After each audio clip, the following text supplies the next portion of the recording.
Welcome everyone, I'm Kingly Valence, and thanks for watching this Spore Speedrun Challenge. Today, we are unlocking all of the cut achievements in Spore. These are achievements Maxis was originally working on during the development of Spore, but were ultimately scrapped before the game was released. These achievements are no longer part of the official game, however, these cut achievements are still present in the game files. And huge thanks to Matatic, who used the SporeModder FX program to comb through the game files and found these cut achievements. And most of these cut achievements have their own names and unique achievement icons not normally seen in the game. Also interesting is the Max's Scout achievement, which is a real achievement in the official game, but an alternate banner icon was found as well. The real version uses an eagle for the achievement icon, but the alternate cut version shows an eagle scout. For the speedrun today, since this is a real achievement, and we already unlocked it in our previous all-real achievement speedrun, we won't worry about the Max's Scout achievement this time, but I still wanted to show the alternate icon for this video. However, an interesting fully cut achievement is Pollinator, which is to have one of our creations appear in at least 20 other players' games. And I find the wording of this achievement very interesting as well. While this achievement is missing a banner icon, this is the actual text Maxis wrote for this achievement, and it says one of our creations needs to appear in other players' universes. And Matatic pointed out that this is very similar to what Steve says from the Galactic Core cutscene. The universe you inhabit is but one of many, countless worlds, unseen but yet connected.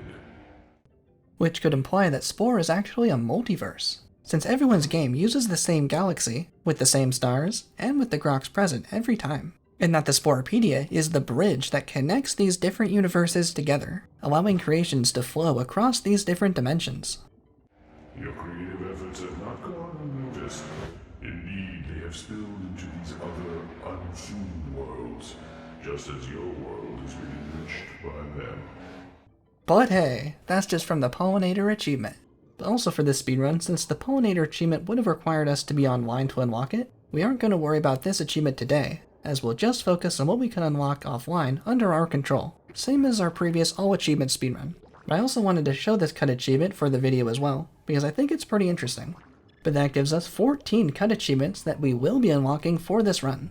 However, most of these cut achievements don't have an actual objective. Most of them just have a name and banner icon, except for Bodybuilder and Luddite, which Maxis did also write objectives for. So for the rest of the cut achievements, we created our own objectives. And massive thanks to Matatic and Max Theon for their help in creating the goals for the rest of the cut achievements. Using the context clues for what we have, I think we came up with some really good achievement objectives that fit in line perfectly with what Maxis could have made. For example, the Cut Amoeba achievement we can tell is for Cell Stage based on the icon's coloring. Each stage in Spore has a different achievement coloring along with the general or multi-stage achievements. Even Galactic Adventures has their own achievement icon coloring for their achievements as well. So for Amoeba, we came up with needing to beat Cell Stage without any mobility parts. This seems like something Maxis would have made, as this reminds us of the Slugger achievement from Creature Stage, which is to beat that stage without any legs. But for Amoeba, since every cell starts out with a flagella, as long as we remove the flagella at our first opportunity, or at least before the first major evolution marker on the timeline, that will count for the achievement. This is why we've been swimming around very slowly in the tide pool for the start of this run. But we're very familiar with Pitiful worm runs by now, so this isn't uncharted territory for us. And after about 16 minutes in the tide pool, moving like an amoeba without any mobility parts, this unlocks us our first cut achievement. And before we move on to land, we can unlock the other cut cell stage achievement, Electrician. This one requires building a cell with at least 3 electric parts in cell stage. The electric part can be unlocked from a couple of different cells, but are fairly expensive, needing 25 DNA points each. So this achievement can require up to 75 DNA points to unlock. This is a lot of DNA for cell stage, which is why we waited until the end of the stage to add our electric parts. The electric part gives us the electrocute ability, and the level counts how many electric parts we have on our cell. We need to sell almost everything else we have to afford our third electric part, but there's the 3 we need. If we sell everything, we can technically afford the 4th electric part, but following the normal achievement unlocking rules, real achievements like Cerberus, where we make a creature with 3 heads, won't unlock until we exit the editor. And with 4 electric parts, we can't afford a mouth, so we can't save and leave the editor. So it looks like 3 electric parts is as good as we can get. However, just for fun, we can perform a trick to buy a 4th electric part and still save our cell. We have 5 DNA left. This means we can afford to copy 1 set of eyes. Holding Alt on the keyboard, we can copy the part we have the mouse hovering over. We can't copy another electric part since we can't afford it. However, if we place the mouse on the edge of the eye, holding Alt, and quickly move the mouse to copy, Spore won't realize we can't actually afford the electric part in time and give us another copy. The electric part still costs 25 DNA, so now we are negative 20 DNA, but we have our fourth electric part and a mouth, so we can save the cell. And that unlocks us the electrician achievement for having at least 3 electric parts on our cell. Now we can move into creature stage, selling all our extra electric parts, and building our familiar speedrunning creature, and we will need our normal creature to unlock the next cut creature stage achievements. And first up is a fun one. Here we have Good Arm, which is to throw something at another creature. We can pick up and throw a few different objects in creature stage, as long as we have arms and graspers, including sticks, rocks, and even shells on the shoreline. And by most nests there is usually a stick nearby, and with the combat stance up, we can throw the stick at another creature. When it hits them, they get the angry speech bubble as well, and that gives us the Good Arm achievement. And throwing a rock or shell at another creature will actually stun them. This doesn't do any damage, but can help us fight the other creature while they recover. We can also gift the objects to our own creatures as well. But I think throwing objects in creature stage is pretty funny and an overlooked mechanic, so this was a great opportunity to showcase it for this cut achievement. This next achievement may have been cut because it appears to have been a bit redundant, or at least that's what we could gather from it. This cut achievement, Sentient, just has a large brain for the achievement icon, and we couldn't really think of anything else too exciting for this one. And keeping in line with what we thought Maxis would have done, we figured it was an achievement for growing the maximum brain size during the final cutscene in creature stage. While this is very satisfying to see the achievement pop up right as our brain bursts through the thought bubble, this is basically just another you completed creature stage achievement, which already exists. But next, we got another fun cut achievement, Strike. The achievement icon is a bowling ball making a strike on a bunch of bowling pins. Keeping with this theme of hitting many things at once, we came up with killing 3 creatures at once in a single attack. Thankfully, this wasn't as difficult as it sounds. The best way to do this is to get the Strike level 5 ability, which is also fitting for this Strike achievement, because the level 5 hands do a lot of area of effect damage to creatures nearby. Now that we've completed the progress bar for creature stage and are much stronger than these creatures, we can set 3 of them up to only have 1 or 2 health each, and they will surround us as they attack, which is perfect to give them a level 5 strike and get all 3 at a time. Triple kill. And that unlocks us the Strike achievement. Up to 5 cut achievements so far. Before we leave creature stage, we have one more cut achievement to go. Bodybuilder, which is to unlock all parts in creature stage. This is the actual objective for this achievement found in the game files. We're assuming the creepy and cute DLC is optional, so for the speedrun it would be faster without it installed, but we still need to unlock everything else. Finding bones on the ground and interacting with alphas, we can unlock the rest of the parts. And when we get the last part unlocked, we got the Bodybuilder achievement. And just to confirm, to see it a bit easier, we can call a mate to see all the parts available. In creature stage, we can only unlock 1 set of mouths for each diet. Since we started as an omnivore for this run, the carnivore and herbivore mouths can't be unlocked, so they won't count for this achievement. However, in space stage, when using the Create Creature or Creature Tweaker tools, the parts that are available are actually all of the parts we've discovered from creature stage and the additional parts from scanning creatures in space stage. So it is possible to completely fill out the entire editor once reaching space stage by scanning creatures that have the remaining mouths. I think Bodybuilder would have been an even more interesting achievement if they had made this a space stage achievement and unlocked when everything was finally found. Maybe that's why they cut this achievement, because it would have been a bit confusing to say everything was unlocked in creature stage when stuff was still unavailable. Or maybe they thought this achievement was just too difficult to obtain. But what was also funny, back when we were discovering these cut achievements, we originally didn't know that Bodybuilder had an actual objective written by Maxis. Some of the cut achievements text were located in different locations. But when we found the real Bodybuilder objective, we had already given it a custom objective as well, which was to build a creature with maximum stats for all abilities in creature stage. But I still really liked this goal, and decided to complete this version of the achievement separately as well, and I'll include it here for this video. And what I like about this version of Bodybuilder is it feels like an extension of the real max power achievement, which is to get maximum stats in just 4 abilities. But now, we need to get every maximum stat. For example, here is a creature with every ability maxed out. This creature has all level 5 combat, social, speed, health, jump, glide, sprint, and sneak, including mating call, graspers, and eyesight, which only have level 1. To build a creature like this requires over 3,000 DNA points, including 4 different feet, 2 different hands, and 2 different omnivore mouths specifically. The creature stage progress bar completes after collecting only 1,000 DNA points, so to afford everything else will take a lot more creature stage playtime.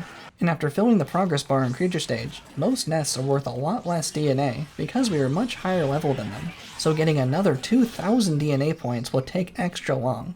However, we can perform a trick that will help us start creature stage with a lot more DNA than normal. When starting creature stage normally from the main menu, let's choose Bean for example, we start with 0 DNA points, so we need to earn about 3,000 DNA points from here.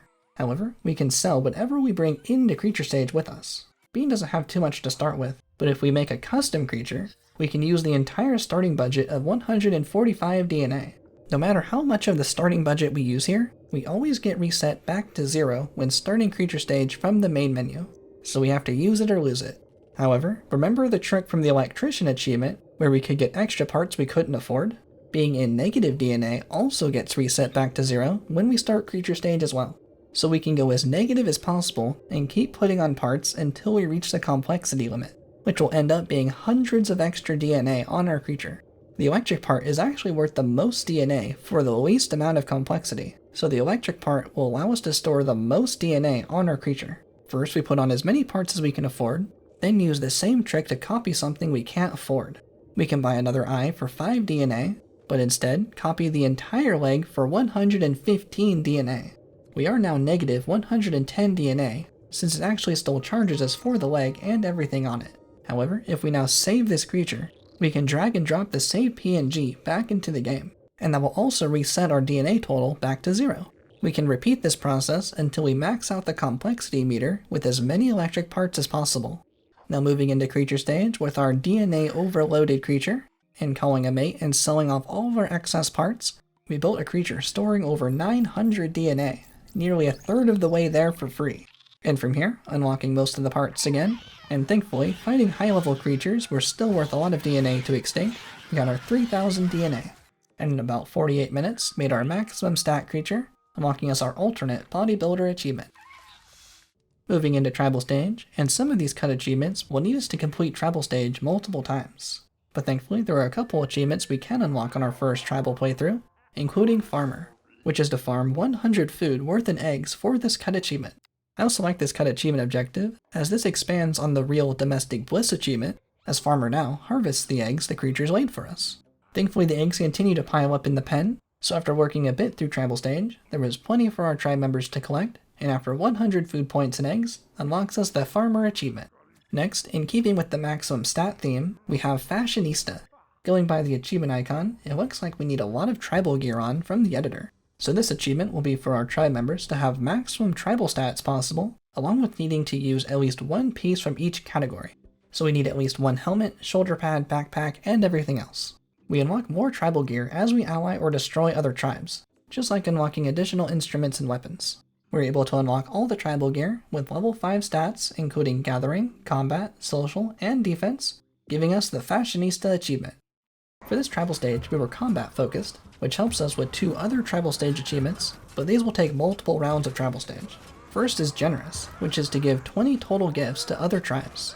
Giving 20 gifts is more than what we would be able to give in one typical playthrough, and Maxis usually likes to make these kind of achievements take more than one playthrough to complete. And we only gifted a few tribes so far, so we'll need to come back around to finish this one up. And this next achievement will also take multiple rounds of tribal stage. This cut achievement, while it's missing the banner icon, does have a real objective from Maxis. However, Maxis really overestimated how many repetitions we should do for this achievement. This is Luddite, which is probably the most well-known cut achievement, and Luddite wants us to destroy 150 tool buildings from other tribes. And wow, this one, I can see why this one was cut, because 150 tool shacks is a lot of them. This is also why we were fully aggressive for this playthrough, so we could destroy all their buildings as we went through this tribal stage. This achievement specifically mentions the tool buildings, so the main hut doesn't count. It's only these other buildings at the tribes. So far this run, we destroyed 2 buildings from Brown Tribe, 3 buildings from Cyan, and another 2 from Green. Once we were down to only 2 tribes left, I wanted to see how well the other tribes would rebuild their buildings after we destroyed them, hoping we could maybe grind the tribes for their buildings.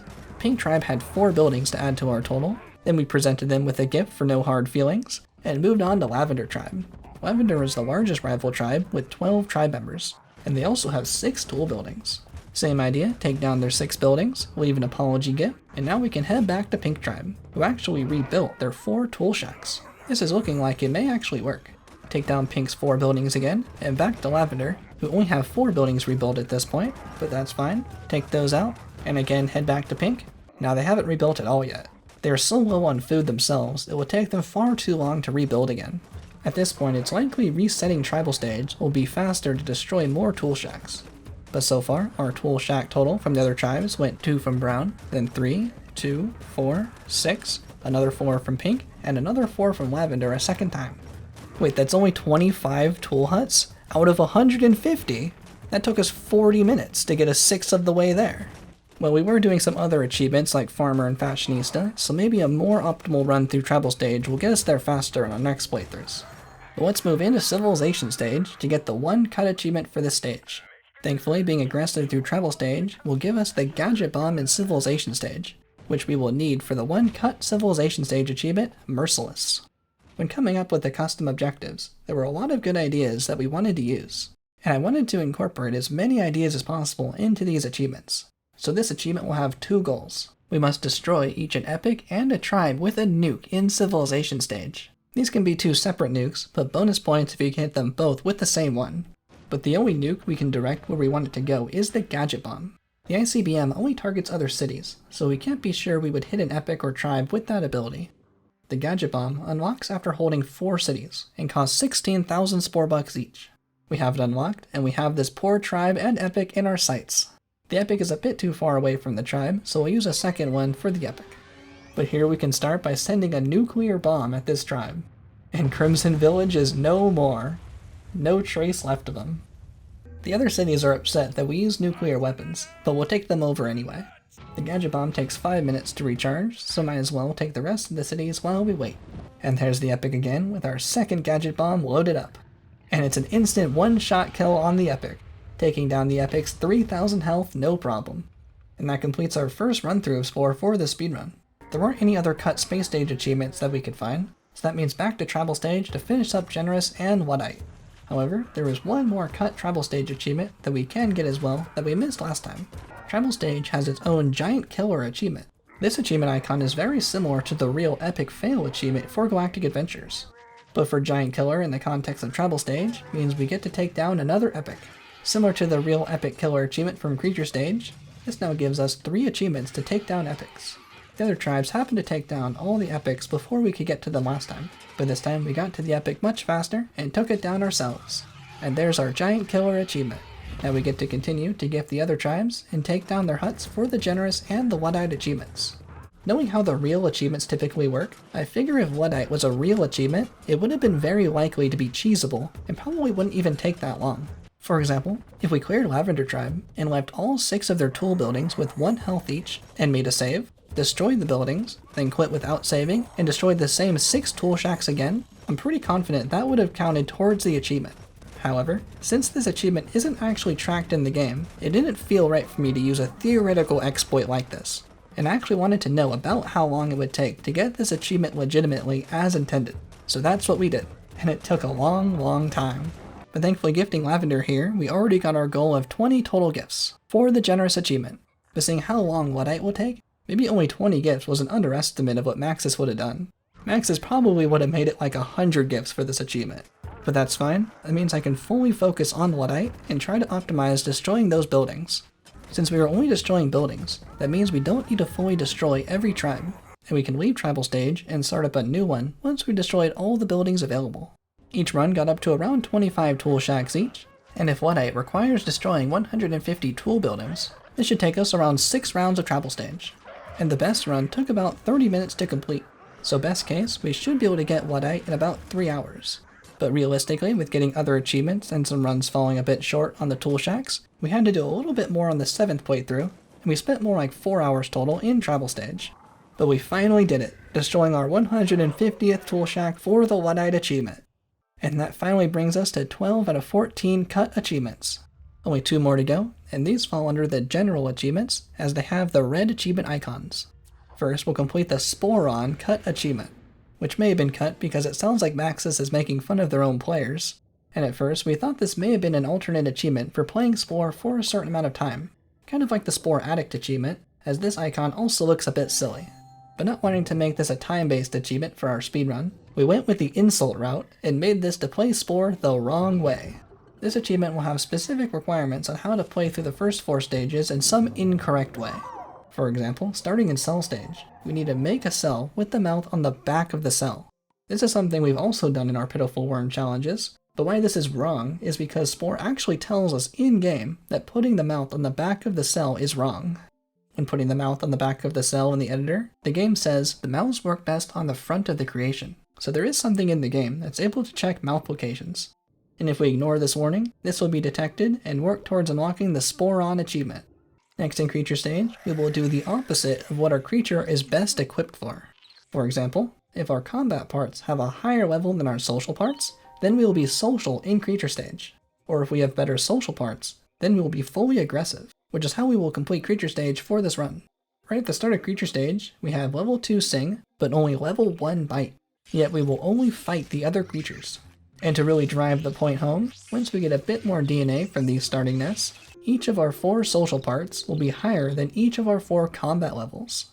Eventually, we fought our way through creature stage, which would have been a lot easier if we were socializing, and we got into the aggressive range on the timeline, still with higher level social parts than each of our combat parts. Next, we will beat tribal stage incorrectly by destroying each tribe we find, but we have to be holding instruments. Our tribe members never figured out that they can play the instruments to make music, that are only for destruction and beating up other tribe members with. This probably wouldn't have been too difficult for tribal stage, but Spore wanted to give us an extra challenge. Spore decided to make all the other rival tribe members our fashionista creature, which not only have high level combat parts from creature stage, but also level 5 combat gear as well. Spore had to choose a totally stacked creature for our instrument fighters that are also better socially equipped to go against. We eventually worked our way through tribal stage after another 40 minutes. I was definitely sick of tribal stage at this point in the run. But finally moving into civilization stage to complete our Spore On run, we are going to leave all of our cities unhappy and make all of our citizens protest. For each city we control, we need to have at least 1 total unhappiness in the city planner. If we have too much unhappiness, our citizens will protest and our income will be cut in half for that city. Ah, protesting. Music to my ears. Now get back to work. I'm sure they're calling me a Spore On for this city planning. But thankfully beating civilization stage as military, even with the reduced income, is no problem, and we complete civilization stage and move into space stage where our Spore On achievement appears. And finally, the last cut achievement is Spore Engineer, which felt very fitting to make this achievement for installing a mod for Spore. This will also give me an opportunity to show how to install a mod for Spore as it's regularly requested. Thankfully, installing mods for Spore is super easy, and the tools needed is found here on the Davo Online site, linked in the description. We need to get the SporeModder API Launcher Kit. The Launcher Kit folder looks like this, and we can install a mod by running the SporeModder API Easy Installer. Then we select the mod we want to install. The mods for Spore will have the extension .sporemod, and I'll use DNether's Civ Insanity Mod for this example, which we played before, and is also linked in the description. There's also a great modding community Discord in the description that has a bunch of other mods as well. To uninstall a mod, use the Easy Uninstaller, select the mod, and it will uninstall. Then when the mods are ready, run the SporeModder API Launcher. The launcher requires running with Galactic Adventures, so make sure that's installed first. The launcher may ask to be directed to the Galactic Adventures executable, but that's all it takes to mod Spore. And time will end for the speedrun as soon as we confirm Civ Insanity is working. Load up Civilization stage, and we can see this tribe is in a very different location than normal, showing that Civ Insanity is fully installed. And there's time unlocking all of the cut Spore achievements in just under 8.5 hours, with ModAPI being almost half the total time. Now that all the cities are spawning in, we can definitely see Civ Insanity is running. This run was streamed live on YouTube if you'd like to check out the entire run, and let me know what you thought of this challenge, along with our custom achievement objectives as well. Thank you all so much for watching. I'm King of Valence, and I'll see you next time.